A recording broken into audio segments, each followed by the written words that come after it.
आइए महाभारत के उस गहरे संवाद को समझते हैं जहां एक बहुत बड़ा आध्यात्मिक राज खुलता है, ईश्वरीय हस्तक्षेप का राज। ये बातचीत है कृष्ण और अर्जुन के बीच की, और यही हमें बताएगी कि आखिर एक अवतार का असल मकसद होता क्या है। तो सोचिए, कुरुक्षेत्र का मैदान है, माहौल में जबरदस्त तनाव है, और ठीक इसी बीच श्री कृष्ण अपने दोस्त, अपने भक्त अर्जुन से एक ऐसी बात कह देते हैं जो किसी के भी होश उड़ा दे।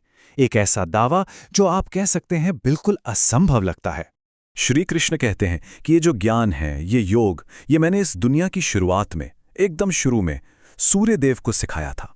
अब यहीं से कहानी में एक जबरदस्त ट्विस्ट आता है, एक ऐसी बात जो सुनने वाले के मन में हजारों सवाल खड़े कर दें।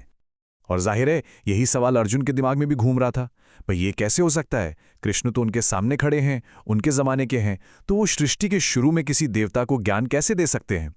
ये एक ऐसी पहेली थी जिसने अर्जुन को, आप कह सकते हैं, एकदम उलझा कर रख दिया था।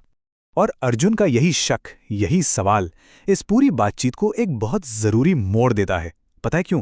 क्योंकि उनका सवाल इस पूरी डिवाइन बातचीत को एकदम जमीन पर ले आता है। ये वही सवाल है जो शायद हम और आप भी पूछते। देखिए, ये सीधे सीधे टाइम का पैराडॉक्स है। एक तरफ कृष्ण हैं जो अर्जुन के साथ उसी जमाने में पैदा हुए, और दूसरी तरफ हैं सूर्यदेव जो एक बहुत बहुत प्राचीन देवता हैं। तो अर्जुन का सवाल एकदम लॉजिकल था कि आप तो अभी के हैं और सूर्यदेव तो न जाने कब से हैं, मैं ये कैसे मान लूं भला? अब अर्जुन के इस सीधे से सवाल पर कृष्ण जो जवाब देते हैं वो समय और अस्तित्व के बारे में हमारी पूरी सोच को ही पलट कर रख देता है। उनका जवाब इस पूरी बातचीत को एक इंसान की जिंदगी से निकालकर सीधे कॉस्मिक लेवल पर ले जाता है। कृष्ण कहते हैं, पार्थ, मेरे और तुम्हारे बहुत से जन्म हो चुके हैं, फर्क बस इतना है कि मुझे वो सब याद हैं पर तुम्हें याद नहीं। देखिए, ये सिर्फ रीइंकार्नेशन यानी पुनर्जन्म की बात नहीं है, ये एक डिवाइन मेमोरी और एक इंसानी मेमोरी के बीच का जो गहरा फर्क है ना, उसे दिखाता है। तो बात सिर्फ पिछले जन्मों की नहीं है, बल्कि कृष्ण के असली स्वरूप की है। वो कहते हैं, मैं अजन्मा हूं, मतलब जो कभी पैदा ही नहीं होता। मैं अविनाशी हूं, मतलब जिसे कभी खत्म नहीं किया जा सकता। और मैं ही सभी जीव जंतुओं का स्वामी हूं। तो जाहिर है उनका इस दुनिया में आना किसी आम इंसान के जन्म जैसा तो हो ही नहीं सकता। तो सवाल उठता है, अगर वो जन्म नहीं लेते तो फिर आते कैसे हैं? इसका जवाब है योग माया। ये आप समझिए कृष्ण की अपनी एक डिवाइन पावर है। इसी शक्ति के जरिए वो बिना जन्म लिए और बिना खत्म हुए भी इस दुनिया में एक रूप ले लेते हैं। ये कोई मजबूरी नहीं है, बल्कि उनकी अपनी मर्जी है, उनका अपना फैसला है। और ये सारी बातें हमें इस संवाद के सबसे जरूरी हिस्से पर ले आती हैं। आखिर इन डिवाइन अवतारों के पीछे का असली मकसद क्या है?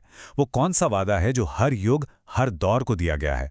और फिर आता है वो अमर श्लोक, वो महान वचन, हे भारत, जब जब धर्म का पतन होता है और अधर्म सर उठाने लगता है, तब तब मैं खुद को प्रकट करता हूं।